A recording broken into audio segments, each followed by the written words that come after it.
네, 오늘 이 시간 우리가 함께 나눌 하나님 말씀은 로마서 15장 30절에서부터 33절까지에 기록되어 있는 본문의 말씀입니다.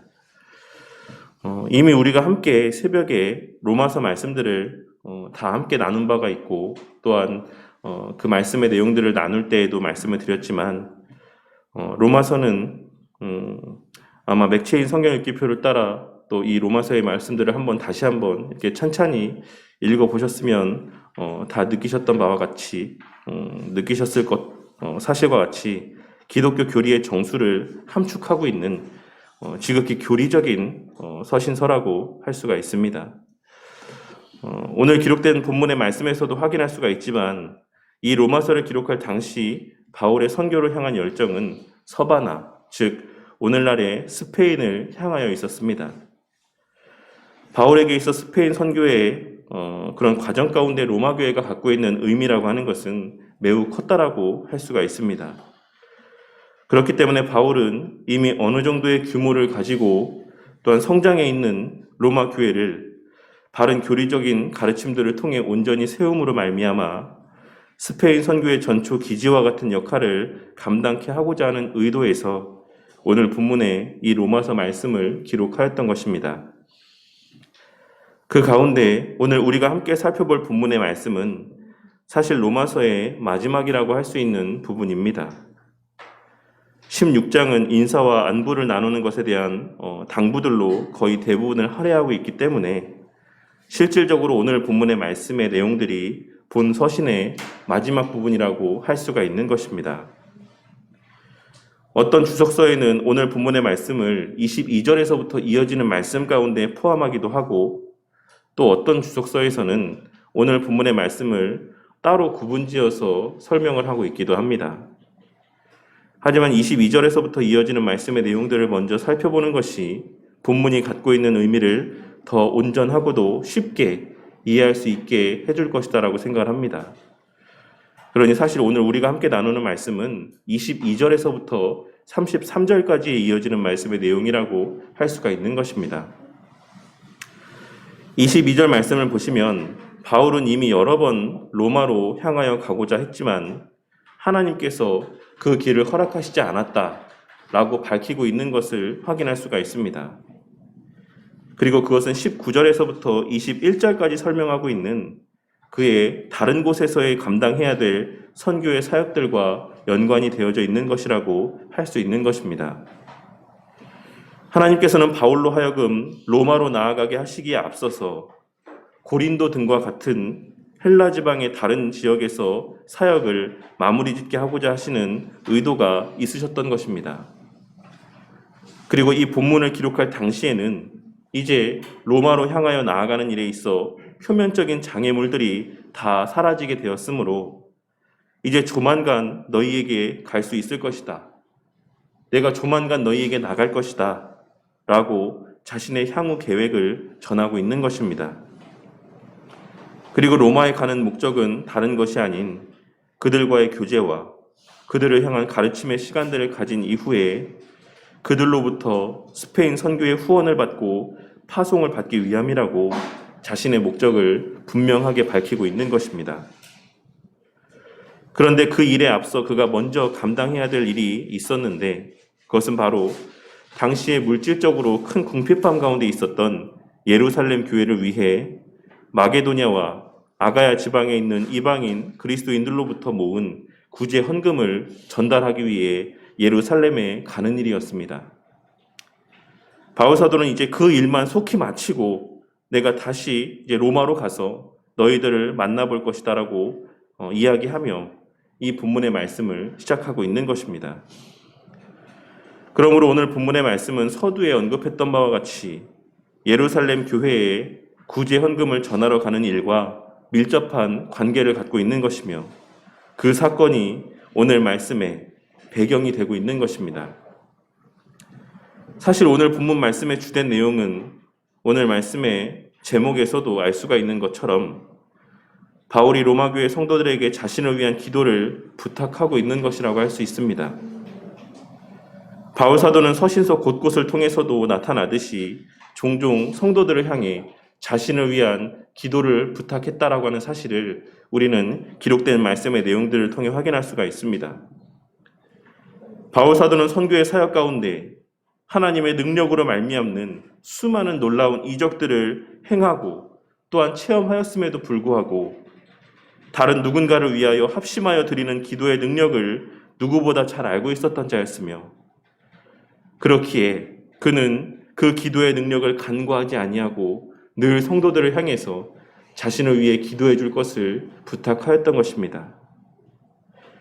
자신이 행한 여러 놀라운 일들로 말미암아 자신 홀로 그 일을 감당하려 했던 것이 아닌 여전히 성도들의 기도 가운데 그 맡겨진 일들을 감당하려 하였다라는 사실입니다. 그렇기에 바울 사도는 로마 교회 성도들을 향하여 기도를 부탁하고 있는 것이며 그 어조는 결코 부드럽고 간곡한 어조의 말은 아니었습니다. 본문에서의 권하노니라고 번역되어 있는 표현은 사실 강권하노니라고 번역하는 것이 더 원문의 뜻과 뉘앙스를 잘 살리는 번역이라고 할 수 있습니다. 지금 바울 사도는 단지 부탁하는 정도가 아니라 로마 교회 성도들을 향해 강하게 권면하며 명령하고 있는 것이라 할 수 있는 것입니다. 그리고 NASB 성경과 NIV 성경은 그 의미를 잘 살려서 강권하다라고 하는 의미로 번역하고 있는 것이라 할 수 있는 것입니다. 하지만 바울 사도가 지금 그들을 향해 그와 같은 기도를 강권하고 있는 것은 자신이 그들보다 더 영적인 우위 가운데 있다라고 생각하였기 때문에 이와 같은 권면들을 하고 있는 것은 아닙니다. 바울 사도는 본문의 말씀 가운데 기록된 바와 같이 그리스도와 성령의 사랑과 그 권위로 말미암아 그들을 강권하고 있는 것이라 할 수 있는 것입니다. 그리고 우리는 바울 사도의 이와 같은 표현들을 통해 그리스도와 성령의 사랑을 다른 이들을 위해 나타내는 가장 확실하고도 분명한 수단이 바로 기도라고 하는 사실을 확인할 수가 있는 것입니다. 다른 누군가를 위한, 다른 누군가를 향한 간절한 기도야말로 내가 먼저 받은 그리스도의 사랑, 내 안에서 역사하시는 성령 하나님의 그 놀라운 사랑을 전하고 증거하며 그 하나님의 함께하심, 거듭난 자들에게만 허락된 그 능력을 발휘하게 되는 가장 확실한 수단 가운데 하나라는 사실을 우리는 이와 같은 말씀의 내용을 통해서도 확인할 수가 있다라는 것입니다. 바울 사도 또한 그 사실을 명확하게 인지하고 있었기 때문에 로마 교회 성도들에게 기도를 강권하고 있는 것이라 할 수 있는 것입니다. 그런데 그 기도를 부탁하고 있는 표현에서 바울 사도는 나와 힘을 같이 하여라고 하는 표현을 사용하고 있습니다. 이는 오늘 말씀에서 부탁하고 있는 이 기도의 내용들이 성도들에게만 부탁하는 것이 아닌, 성도들에게만 요구하는 삶의 모습이 아닌 자기 자신 또한 하나님 앞에 간절히 기도하는 기도의 제목이라는 사실, 나 또한 이 기도의 제목들을 위해 지금까지 기도해왔고 앞으로도 기도할 것이다라고 하는 그와 같은 의미들을 담고 있는 것이라 할 수 있는 것입니다. 본문 말씀에서의 힘을 같이 하여라고 하는 표현의 원어적인 의미는 승리를 위해 같이 싸워나가다, 목표 달성을 위해 힘을 합쳐 분투하다라고 하는 의미들을 담고 있습니다. 바울은 이제 자신이 감당해야 될 사역을 영적인 전투, 영적인 싸움이라고 묘사하며 그 영적인 전투 가운데 함께 힘을 보태어 함께 승리를 위해 싸우자라고 이야기하고 있는 것입니다. 그리고 그 싸움의 수단이 바로 기도라고 말씀하고 있는 것이라 할 수 있는 것입니다. 성도는 기도를 통해 영적인 전투 가운데 임할 수가 있는 것이며 다른 성도들을 위해 기도함으로 그의 영적 전투 가운데 동참하고 동역할 수 있다라는 사실을 오늘 말씀은 증거하고 있는 것입니다. 그리고 그와 같은 원리가 오늘 본문의 말씀 가운데 분명하게 언급되어지고 있는 것이라 할 수 있는 것입니다. 그리고 이어지는 말씀은 그 기도의 구체적인 내용들에 대하여 언급이 되어지고 있는데, 첫째는 나로 유대에서 순종하지 아니하는 자들로부터 건짐을 받게 하라라고 하는 내용이었습니다. 사실 바울의 사역 가운데 그의 생명을 위협하는 가장 큰 대적은 바로 극렬 유대주의자들이었습니다. 그들에게 있어 바울은 배신자였으며 또한 실제적으로 그들의 삶에 피해를 끼치는 자였다라고 할 수 있습니다. 그렇기에 그는 다른 그 어떤 그리스도인보다 더 밉고 죽이고자 하는 대상으로 여겨졌던 것입니다. 우리는 또 오늘 본문 말씀에서의 유대인들이 바울 사도를 그와 같이 극심하게 죽이고자 했던 이유에 대하여 좀 더 그 배경에 대한 지식들을 좀 살펴볼 필요가 있는데, 우리는 사도행전에 기록된 말씀들을 통해서 바울 사도가 언제나 복음을 전할 때마다, 복음을 전하기 위해 여러 지역을 방문할 때마다 유대인의 회당에 들어갔었다라고 하는 사실을 확인할 수가 있습니다. 바울 사도는 이방인의 사도로 부름을 받았고 또한 본인 또한 그렇게 고백을 하고 있는데, 왜 바울 사도는 복음을 전할 때마다, 여러 이방 지역들을 방문할 때마다 왜 유대인의 회당에 들어갔던 것이겠습니까? 당시 유대인의 회당에는 세 부류의 사람들이 있었는데, 하나는 날 때부터 혈통적으로 유대인이었던 사람들, 그리고 또 한 부류는 비록 이방인이었지만 할례를 받아 유대교로 개종한 사람들, 그리고 마지막 하나는 개종은 하였지만 아직 할례는 받지 아니한 사람들이었습니다. 그리고 이 마지막에 언급된 개종은 했지만 아직 할례는 받지 아니한 자들을 가리켜서 성경 말씀에는 경건한 사람들이라는 명칭으로 그들을 구별하여 언급하고 있는 것입니다. 그리고 우리는 사도행전에 기록된 여러 구절의 말씀들을 통해 그들의 존재를 확인할 수가 있습니다.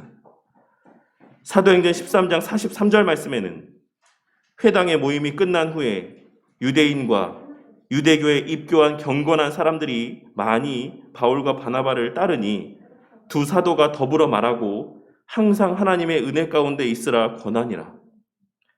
사도행전 17장 17절 말씀에는 회당에서는 유대인과 경건한 사람들과 또 장터에서는 날마다 만나는 사람들과 변론하니 라는 말씀이 기록되어 있는 것입니다. 많은 분들이 이 유대인과 경건한 사람들이라는 표현을 비슷한 의미의 반복적인 표현이라고 생각하는 경우들이 있지만, 사실 이 유대인과 경건한 사람들이라는 표현은 다른 종류의 사람들을 의미하는 표현이라는 사실을 우리는 염두에 두고 말씀의 내용들을 살펴볼 필요가 있는 것입니다.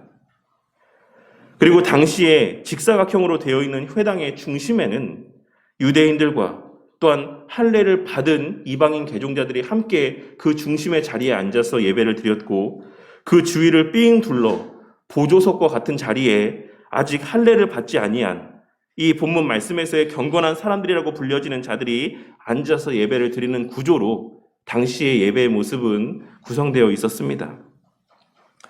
그런데 랍비들은 예배 때마다 자주 이 경건한 사람들을 향하여서 당신들이 그렇게 계속하여 할례를 받지 않고 있다가 부지불식간에 죽음을 맞이하게 되면 당신들은 분명 지옥에 갈 것입니다. 그러니 어서 빨리 할례를 받으십시오 라고 하는 이러한 위협적인 말들을 그들 가운데 선포하였었습니다. 그러니 예배 때마다 랍비들로부터 그와 같은 말들을 듣고 예배 가운데 참석했던 이 경건한 자들은 늘 불편한 마음 가운데 그 자리 가운데 앉아 있었을 것이 분명한 것입니다. 그런데 그럼에도 불구하고 그들이 계속하여 할례를 받지 않고 있었던 것은 당시에 할례를 받는다라고 하는 것, 이미 장성한 사람이 이 할례라고 하는 의식을 행한다라고 하는 것이 매우 어렵고 힘든 일이었기 때문에 그렇습니다. 유대교 문헌 자료에 의하면 신실한 유대교 신자 가운데 이른 나이에 과부가 된 한 여인이 있었는데, 이 여인이 그 외모도 너무나도 아름답고 그 가진 재산도 너무나도 많이 있었다라고 알려져 있습니다. 그런데 이 여인이 다 자신의 배우자를 새롭게 구하기 위한 조건이 유일하게 하나 있었는데, 그것이 바로 할례를 받는 것이었습니다. 당시에 수많은 사람들이 이 여인과 결혼을 하고자 했지만 이 할례를 받아야 된다라고 하는 이 한 가지 이유 때문에 그녀와의 결혼을 포기했다라고 하는 내용들이 유대교 문헌 자료 가운데 남아 있는 것입니다.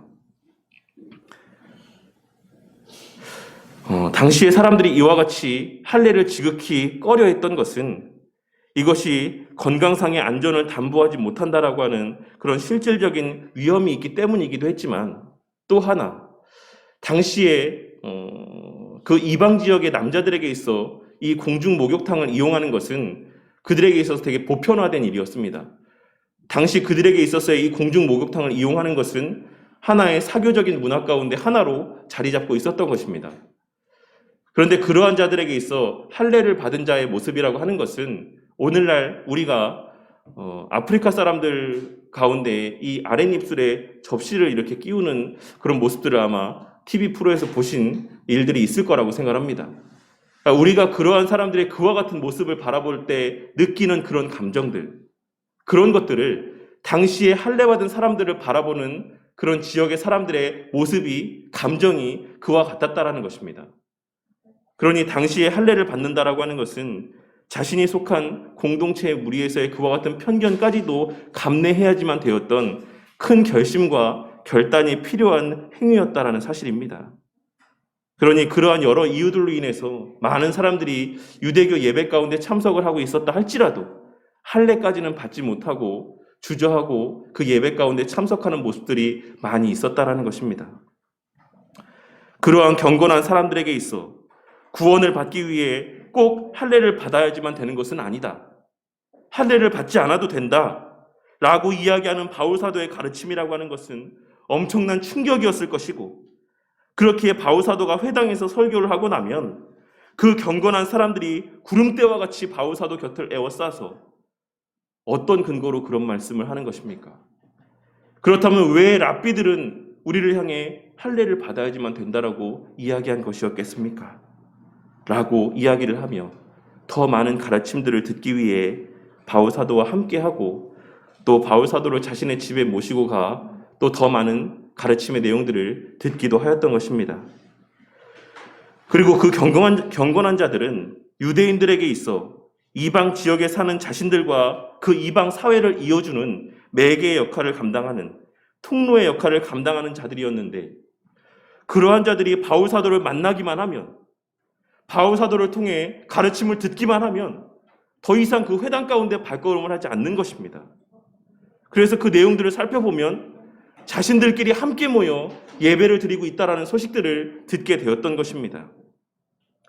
그러니 유대인들이 바울 사도를 핍박한 것은 그냥 종교적인 이유에서만 바울 사도를 핍박하고 죽이고자 했던 것이 아니라 그것은 표면적인 이유였던 것이고, 실제로는 그 바울 사도의 가르침으로 말미암아 자신들의 삶 가운데 실질적인 피해를 입고 있기 때문이었고, 또한 그 피해의 정도가 너무나도 컸기 때문에 바울 사도를 죽이고자 하는 열심들이 그들 마음 가운데 컸던 것이라 할 수 있는 것입니다. 본래 당시 헬라 사회 안에서의 유대인들에 대한 인식은 도덕적으로 모범이 되는 본받을 만한 자들로 여겨지므로 많은 사람들이 유대교로 발걸음하였었고 그들 사회 안에서 거룩한 자들로 존경을 받아왔었는데, 바울 사도로 말미암아 그들의 그와 같은 지위가 흔들리게 되어졌던 것입니다. 그리고 그러한 이유들로 말미암아 바울 사도에 대한 유대인들의 적개심은 극한으로 치달았던 것이다라고 할 수 있는 것입니다. 그러한 바울 사도가 예루살렘을 향해서 간다라고 하는 것은, 예루살렘으로 들어간다라고 하는 것은 곧 사자의 굴로 들어가는 것과 같은 의미라고 할 수 있습니다. 그동안 호시탐탐 바울 사도의 목숨을 빼앗고자 했었던, 그와 같은 기회를 노렸던 수많은 사람들에게 있어 이 바울 사도가 예루살렘을 방문한다라고 하는 소식은 정말 천금 같은 기회라고 여겨질 만한 그러한 상황이었을 것이 분명하다라는 것입니다. 그렇기에 바울 사도는 가장 최우선의 기도의 제목을 자신의 안전을 위한 기도 제목으로 정하고 강권하고 있는 것이라 할 수 있는 것입니다. 하지만 여기서 바울이 자신의 안전을 위해 기도해달라고 요청하고 있는 것은 그가 죽음을 두려워했기 때문이라고 볼 수는 없을 것입니다. 그는 이미 빌립보서 1장 21절 말씀을 통해 죽는 것도 유익함이니라 라고 이야기를 하며 자신은 복음을 전하기 위해서라면 죽는 것도 두려워하지 않는다라고 이야기한 바가 있기 때문입니다. 또한 오늘 본문 말씀의 배경이 되는 사도행전 21장 13절 말씀에서도 그는 전도자 빌립의 딸들이 예루살렘에서 당하게 될 고난에 대해서 이야기를 했을 때 사람들이 그와 같은 내용들을 근거로 예루살렘으로 가지 말 것을 권할 때 나는 주 예수의 이름을 위하여 결박받을 뿐 아니라 죽을 것도 각오하였노라 라고 자신의 뜻을 분명히 밝힌 바가 있습니다. 그렇다면 왜 바울 사도는 오늘 본문 말씀에서 기도의 첫 제목으로 자신의 안전에 대한 것을 이야기하고 있는 것이겠습니까? 그것은 오직 주의 복음을 온전히 전하고 그 사명을 온전히 감당하기 위하여서였던 것입니다. 바울 사도는 앞서 언급했던 바와 같이 장차 로마 교회를 방문하고 더 나아가서 서바나로 나아가 복음을 전해야 되는 사명이 아직 그에게 남아있다라고 생각을 하고 있었습니다. 그렇게 그 사명을 감당하기 위해 내가 무사히 예루살렘에서 사역을 마칠 수 있도록 내 안전을 위해 기도해달라고 부탁을 하고 있는 것입니다. 이러한 모습에서도 알 수 있는 것처럼 바울의 관심사, 바울의 바라는 것, 바울의 생의 모든 초점이라고 하는 것은 오직 주의 복음이 증거되어지고 본인이 그 일을 위해 쓰임받는 것에만 그 모든 관심이 기울여져 있었다라는 사실을 우리는 확인할 수 있는 것입니다. 그리고 바울 사도의 이와 같은 삶의 모습과 가치관은 본질적으로 모든 그리스도인의 삶의 모습이 되어야지만 하는 것이고 바로 우리의 가치관이 되어야지만 하는 것이다라고 할 수 있는 것입니다. 또한 둘째로 마게도냐와 아가야 지방 이방 그리스도인들의 구제 헌금을 예루살렘 교회 성도들이 잘 받을 수 있기를 위해 기도해 달라고 요청하고 있습니다. 사실 예루살렘 교회 안에는 여전히 그리스도인들 가운데서도 이방인들을 부정한 자들이라고 여기며 거부하는 자들이 있었습니다. 바울은 혹여라도 그러한 자들의 선동으로 말미암아 정말 어렵게 모아온 이 구제 헌금이 그들에게 용납되지 않을까 하는 염려를 갖고 있었던 것입니다. 만일 그들이 이방 그리스도인들의 헌금을 받지 아니하면 그의 수고는 다 수포로 돌아가게 된 동시에 그 소문이 이방 교회에 들려지게 된다라고 하면 그들 사이에는 큰 거리감이 자리 잡게 될 것이었기 때문에 바울 사도는 유대인과 이방인 그리스도인들의 그리스도 안에서의 하나됨이라고 하는 큰 그림을 위하여, 큰 목적을 위하여 이 사역이 성공적으로 마무리되기를 간절히 소망하였던 것입니다. 다시 말해 그의 이방인 선교라고 하는 큰 목적을 위하여 예루살렘의 구제 헌금을 전하는 이 사역이 반드시 온전히 성취되기를 바라였던 것입니다. 이 또한도 이 과정에서 자신의 어떠한 것도 내세우지 아니하고 자신의 유익이나 칭찬이나 그 어떠한 것들도 생각하지 아니하고 오직 주의 복음이 이방 가운데 온전히 전해지는 일 가운데만 그의 관심이 기울여져 있었다라는 사실을 잘 나타내 보여주고 있는 것입니다.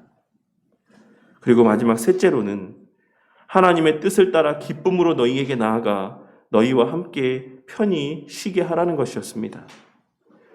궁극의 내용은 사역을 온전히 마치고 로마 교회에 무사히 나아갈 수 있게 되므로 로마 교회 성도들과 주 안에서 풍성한 영적인 교제를 가짐으로 평안한 쉼을 가질 수 있도록 기도해 달라는 것이었습니다. 그리고 그 일을 위해서는 당연히 첫 번째, 두 번째 기도의 제목이 온전히 응답받아야지만 된다라고 하는 전제 조건이 깔려 있는 것이고 또 여기에는 둘째로 로마 교회 성도들이 주 안에서 말씀 안에서 온전하고 성결한 삶을 살고 있기를 바란다라고 하는 간접적인 겉면의 의미 또한 담겨져 있는 것이라 할 수 있습니다. 왜냐하면 로마 교회 성도들 사이에 거룩하지 못한 모습, 성결하지 못하고 화평함의 모습이 없다라고 한다면, 바른 진리 가운데 온전히 서 있는 모습이 없다라고 한다면, 그 교회가 평안치 않다라고 한다면 바울은 고린도 교회를 생각할 때와 같이 그 마음 가운데 근심을 갖고 로마 교회를 향해 나아갈 수밖에 없었을 것이 분명하기 때문입니다. 그러니 내가 너희와 함께 편히 쉬기를 바란다 라고 하는 이 표현은 너희들이 영적으로 온전함 가운데 평안함 가운데 거하고 있기를 바란다라고 하는 간접적인 권면의 의미가 담겨져 있는 것이라 할 수 있는 것입니다. 하지만 바울은 이 모든 것이 다 자신의 간절한 바람일 뿐 모든 것은 하나님의 뜻 안에서 이루어지기를 바란다라고 이야기를 하며 그것이 또한 바울의 진심이라는 사실을 이야기하고 있습니다. 그는 기도하되 그 기도의 내용은 오직 하나님의 뜻을 따라 성취되어지는 그와 같은 하나님의 역사를 바라고 사모하는 자였다라는 사실입니다. 여기서 우리가 기도할 때 우리의 마음의 중심이 어떠해야 된다는 사실을 우리는 발견할 수가 있을 것입니다. 우리는 기도할 때 복음에 전파되어지는 것, 하나님의 영광이 나타나는 것, 하나님의 나라가 이 땅에 충만하여짐과 같은 불변하는 진리에 대한 기도의 내용에 있어서는 굳은 신뢰와 확신 가운데 기도할 수 있어야지만 될 것입니다. 하지만 그 일을 위한 수단으로서의 내 삶에 관한 기도의 제목들은 그 목적을 위한 수단으로서의 내 삶에 관한 기도를 함에 있어서는 바울 사도와 같이 그리고 겟세마네 동산에서의 예수님의 기도의 내용에서와 같이 나의 뜻이 아닌 하나님의 뜻이 이루어지기를 위하여 하나님의 뜻이 성취되기를 위하여 하나님의 정하신 뜻과 방법에 따라 성취되어지기를 위해 기도해야지만 되는 것입니다. 바울 사도조차도 우리는 기록된 말씀을 통하여 그의 선교 사역에 있어 여러 번 자신의 뜻과 계획을 바꿔야지만 되는 그와 같은 상황을 맞이하였었다라는 사실을 우리는 확인할 수가 있습니다. 그도 수도 없이 기도하며 오랜 시간 고민하고 염려하며 선교의 계획들을 세웠겠지만 남들보다 뛰어났던 지혜를 선용하여 정말 철저하게 선교의 계획들을 세웠겠지만 그럼에도 불구하고 때로는 사단의 방해들로 때로는 하나님의 막으심으로 그 계획들을 어쩔 수 없이 변경해야지만 되는 상황들을 직면했던 경우들이 많이 있었던 것입니다. 하지만 그럼에도 불구하고 불변했던 결과는 그 모든 과정들을 통해 그의 궁극의 목적이었던 그리스도의 복음이 이방에 전파되고 하나님의 영광이 드러나고 하나님의 나라가 확장되어져 갔다라고 하는 것. 그 궁극의 목적만큼은 언제나 불변하고 성취되어졌다라는 사실을 그 자신 또한 알고 있었으며 기록된 말씀을 통해 우리 또한 확인할 수가 있는 것입니다. 바울이 신뢰했던 것은 바로 그것이었고 그렇기에 길이 막히든 열리든 그 계획대로 선교 그 전파의 일정들이 진행되어져 가든 그렇지 못하든 그 하나하나에 일희일비하지 아니하고 한결같이 복음 전파의 사역 가운데 매진할 수가 있었던 것입니다.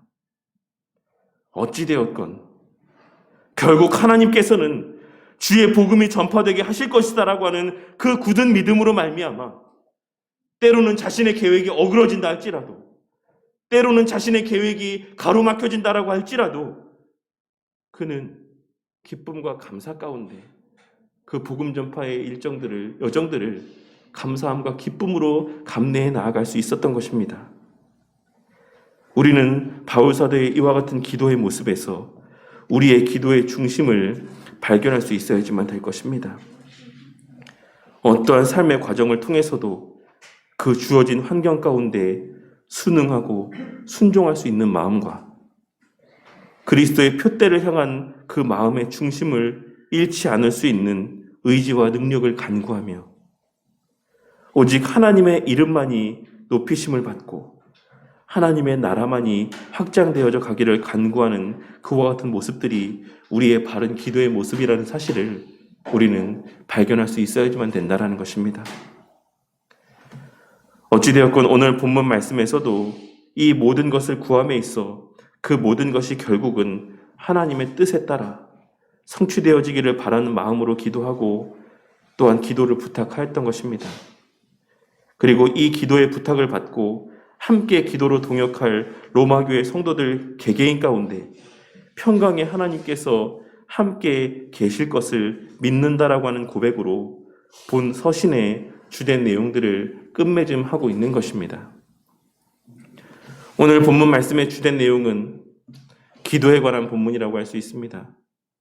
하지만 좀 더 깊이 들여다보면 이는 우리가 무엇을 위해 기도해야지만 되고 우리가 왜 그것을 위해 기도해야 되는 것인가에 대한 가르침을 전하고 있는 것이라 할 수 있습니다.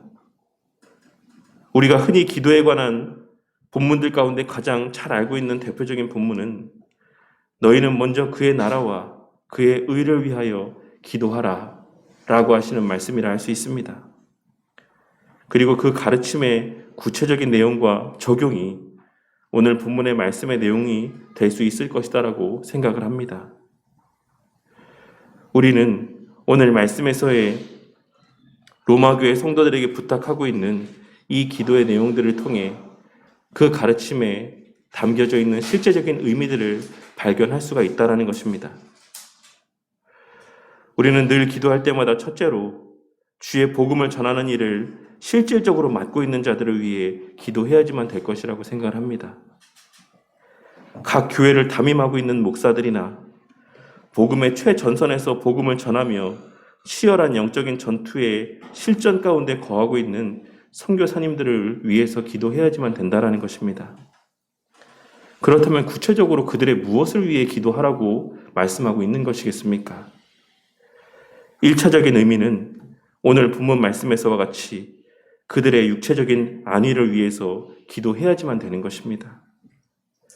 실질적으로 현존하는 대적자들 사이에서 복음을 전하고 있는 선교사님들에게 이 1차적인 의미는 오늘 말씀에서의 의미와 동일하게 있는 그대로 적용되어질 수 있을 것이라고 생각합니다. 하지만 보다 확장된 의미라고 할 수 있는 2차적인 의미는 그들의 영적인 안위를 위해 기도하라는 의미 또한 담겨져 있는 것이라 할 수 있는 것입니다. 물론 목사의 영적인 상태가 그의 육적인 상태에 직접적인 영향을 미친다는 점에서는 1차적인 의미와도 밀접한 관계가 있다라고 할 수 있지만 그보다는 본질적으로 궁극적으로 교회에 세우신 영적인 지도자들의 영적인 강건함을 위해 성도들은 마땅히 기도해야지만 된다라고 할 수 있는 것입니다. 오늘날 교회의 성도들이 자신이 속한 교회의 목사와 그 교회에서 파송한 선교사들을 위해 얼마나 많이 기도한다라고 할 수 있겠습니까?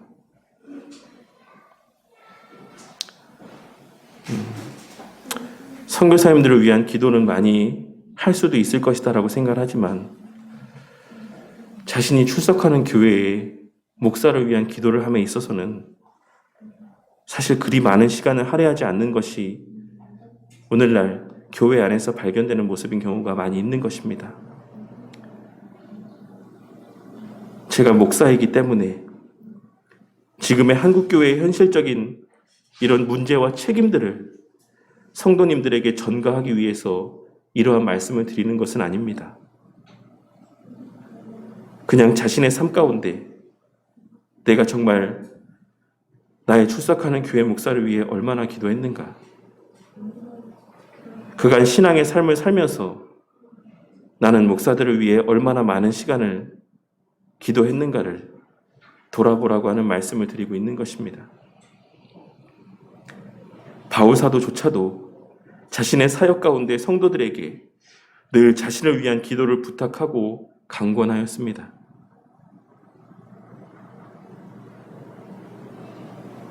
바울 사도조차도 자신의 사역 가운데 성도들에게 자신을 위한 기도를 부탁하였다라는 것입니다. 그런데 어떻게 이 시대의 목사들과 선교사들이 성도들의 기도의 후원 없이, 기도의 동역함 없이 온전히 그들에게 맡겨진 사역들을 잘 감당할 수가 있겠습니까? 바울 사도조차도 그 사역을 감당함에 있어 성도들의 기도가 필수적인 것이었다라는 사실을 인지하고 그 기도를 부탁하고 그 기도에 힘입어 맡겨진 사역들을 감당하였는데, 하물며 이 시대의 목사들이 어떻게 성도들의 기도에 동역함이 없이 온전히 그 맡겨진 사역들을 감당할 것이다라고 기대할 수가 있겠습니까? 더불어 이것은 사역자들을 향한 말씀이기도 함을 우리는 깨달아야지만 될 것입니다. 왜냐하면 바울이 자신도 이와 같이 기도할 테니 너희들도 나와 함께 이와 같은 기도의 제목을 놓고 함께 기도하라고 이야기하고 있기 때문입니다. 목사의 첫째 기도의 제목은 당연히 자신의 영육간의 강건함을 위한 기도가 되어야만 할 것이라고 생각합니다. 영적으로 바르게 깨어있기를 바라는 기도. 그리하여 때로는 그 자신의 부족과 연약으로 말미암아 실수를 한다라고 할지라도 깨닫게 하시는 하나님의 은혜로 말미암아 그 즉시 자신의 부족과 연약을 깨닫고 회개하며 바른 신앙의 모습으로 되돌아오기를 위해 하나님 앞에 끊임없이 쉬지 말고 기도해야지만 되는 것입니다. 목사가 자신을 위해 그렇게 끊임없이 기도하지 못할 때 목사는 대적자들에 의하여 넘어지기 마련입니다. 사단의 시험과 유혹에 넘어질 수밖에 없으며 그 피해는 온전히 고스란히 성도들이 짊어지게 될 수밖에 없는 것입니다. 그러한 연유로 목사와 성도들의 첫째 기도의 제목은 교회의 목사들, 말씀 맡은 자들, 그리고 선교사님들을 위한 기도가 되어야지만 하는 것입니다. 둘째로 교회가 감당하고 있는 사역들을 위해, 복음 전파의 사역을 위해, 하나님 나라의 확장을 위해 우리는 합심해서 기도해야지만 되는 것입니다.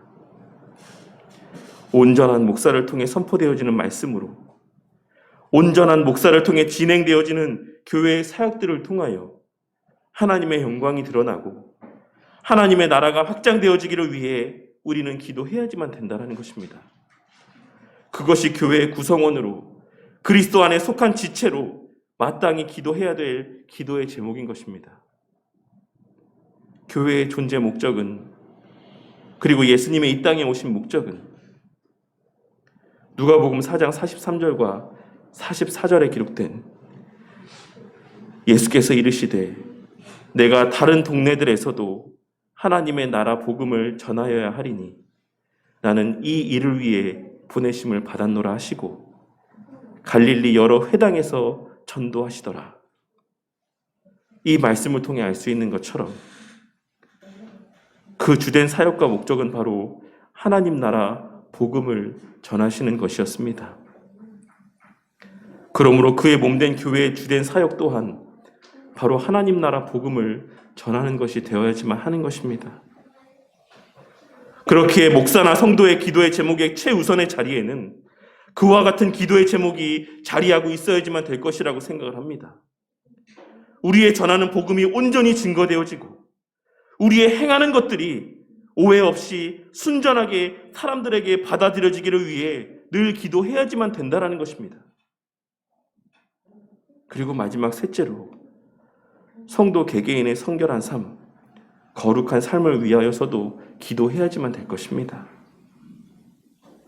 거룩이라고 하는 말은 이 시대에 참으로 낯설고 고리타분한 단어로 여겨지는 그러한 단어가 되고 말았습니다. 성경에서 수도 없이 성도의 거룩함과 하나님 백성의 거룩함에 대하여 말씀하고 있으심에도 불구하고 오늘날 교회 안에서 이 거룩이라고 하는 단어는 그저 그 마음 가운데 불편하게만 여겨지는, 거리낌으로 여겨지는, 그런 말로 여겨지는 그런 시대가 되고 말았다라는 것입니다. 우리 개개인에게 교회에 속하지 않은 자, 그리스도에 속하지 않은 자들과 구별되는 거룩함들이 있습니까? 우리 성도님들의 삶 가운데 교회를 다니지 않는 자, 하나님을 알지 못하는 자들과 구별되어지는 거룩함의 모습들이 있습니까? 그렇다면 우리의 입술 가운데는 그 하나님 말씀으로 말미암는 거룩함들이 있습니까?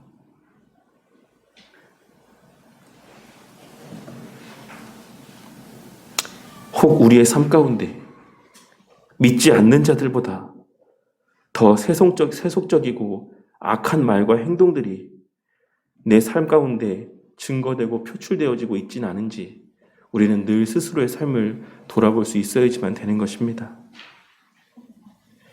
하나님은 중심을 보시는 분이 내 겉모습은 어찌되었건 내가 비록 말은 이렇게 하지만 내가 비록 행동은 이렇게 하지만 하나님은 중심을 보시는 분이시니까 그런 외적으로 드러나는 모습들은 아무 상관이 없다. 이런 식의 궤변으로 자신의 모습을 합리화하는 분들이 있으십니까? 그러한 분들이 있다라고 한다면 예수님께서 마태복음 15장 말씀을 통해 증거하고 있으신 입에 들어가는 것이 사람을 더럽게 하는 것이 아니라 입에서 나오는 그것이 사람을 더럽게 하느니라. 입에서 나오는 것들은 마음에서 나오나니 이것이야말로 사람을 더럽게 하느니라 라고 하는 말씀을 다시 한번 주의 깊게 살피며 묵상해야지만 될 것입니다. 우리의 모든 말과 모든 행동은 우리 마음에서 나오는 것이자 그 마음의 중심에서 나오는 것이다라는 사실을 깨닫게 되는 은혜가 있으시기를 바라겠습니다. 우리로부터 나오는 것이 더럽다라고 한다면 우리의 마음과 그 마음의 중심은 여전히 더러움 가운데 있다라는 것입니다. 그러니 우리는 각 개인의 성결함과 거룩함을 위해 늘 기도하는 삶을 살아야지만 될 것입니다. 내 안에 다른 이들을 향한 비방과 미움과 질투와 시기의 마음, 세상적인 것들에 대한 탐욕의 마음들이 사라지기를 위해서 기도해야지만 되는 것입니다. 내 말과 행동들이 그와 같은 악한 마음들과 탐욕으로 인하여 더럽혀지지 아니하고 오직 사랑과 선함과 긍휼의 마음으로 말미암는 하나님께서 보시기에 하나님의 기쁨이 되는 말과 행동들이 증거되어질 수 있기를 위해 그리하여 그와 같은 모습들이 내가 속한 교회를 채우고 내가 속한 교회 공동체를 세워갈 수 있기를 위해 기도해야지만 되는 것입니다. 그것이 궁극적으로는 교회를 평안케 하고 더 나아가 하나님의 마음을 평안케 하는 성도의 모습이라는 사실을 우리는 깨달을 수 있어야지만 된다는 것입니다. 그리고 그러한 거룩함과 성결함이 있는 교회와 성도들의 그런 모임 가운데 참된 영적인 교제가 있고 그 안에 참된 안식이 있고 그 안에 참된 쉼이 있을 수 있다는 사실을 우리는 명심해야지만 되는 것입니다. 이와 같은 기도를 하나님 앞에 올려드릴 수 있는 자들은 평강의 하나님과 함께하는 자들일 것입니다. 곧 말씀과 함께하는 자, 말씀 안에 거하는 자, 말씀을 읽고 말씀대로 살기를 애쓰는 자들이야말로 이와 같은 삶을 살아갈 수 있는 그러한 은혜 가운데 있는 자들이라 할 수 있는 것입니다. 앞서 서두에도 말씀드렸던 것처럼 바울은 로마교회 성도들을 향해 치열한 영적인 전투 가운데 기도로 함께 동역하자라고 이야기를 했습니다. 기도는 동역하는 것이고 기도는 함께 싸우는 것입니다. 교회는 목사 혼자 세워나가는 것이 아니고 선교는 선교사 혼자만이 감당하는 것이 아닌 것입니다. 오늘날 교회를 목사 혼자가 세워가는 것이다라고 하는 그러한 잘못된 생각들 때문에 교회가 커져가게 되었을 때, 그 교회의 외적인 모습이 크게 되었을 때, 그로 말미암아 그 목사가 받는 영광이 얼마나 화려합니까?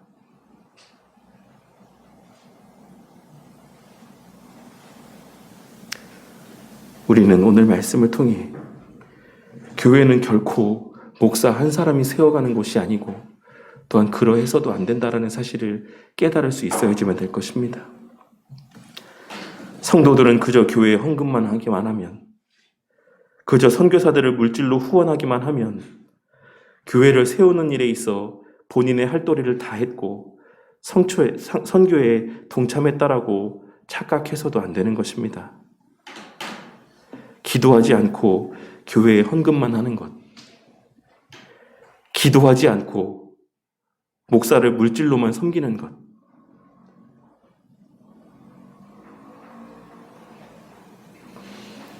목사를 위해, 목사의 영적인 강건함을 위해 진실로 기도하지 않으면서, 기도해 본 적도 없으면서 그저 물질로만 목사를 잘 섬기고자 하는 그러한 성도들의 모습은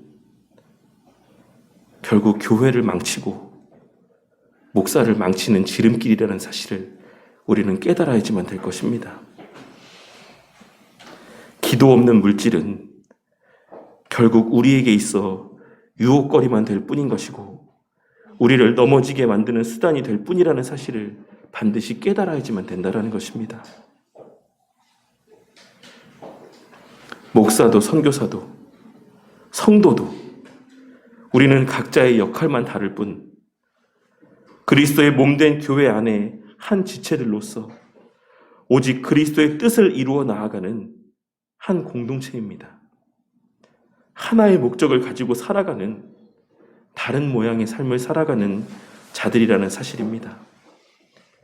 그러므로 우리는 어느 자리, 어느 위치에 있건 하나의 목적을 위해 기도할 수 있어야지만 되는 것이고 기도로 그 치열한 영적인 전투 가운데 함께 임해야지만 되는 의무가 주어져 있는 것입니다.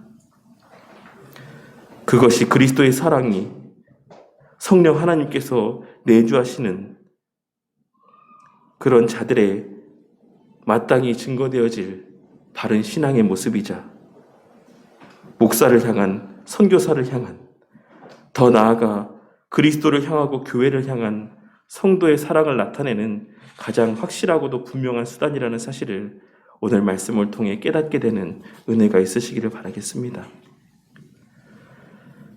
사실 기도한다라고 하는 것은 절대 쉽지 않습니다. 우리 성도님들도 잘 아시겠지만 우리가 기도를 하기 위해 시간을 할애하고 일정 시간 동안 기도를 한다라고 하는 것은 절대 쉬운 일이 아니고 저절로 되는 일이 아니다라는 것입니다. 그렇기에 어떤 면에서 기도하는 것 자체가 전투이고 싸움이라고도 할 수가 있을 것입니다.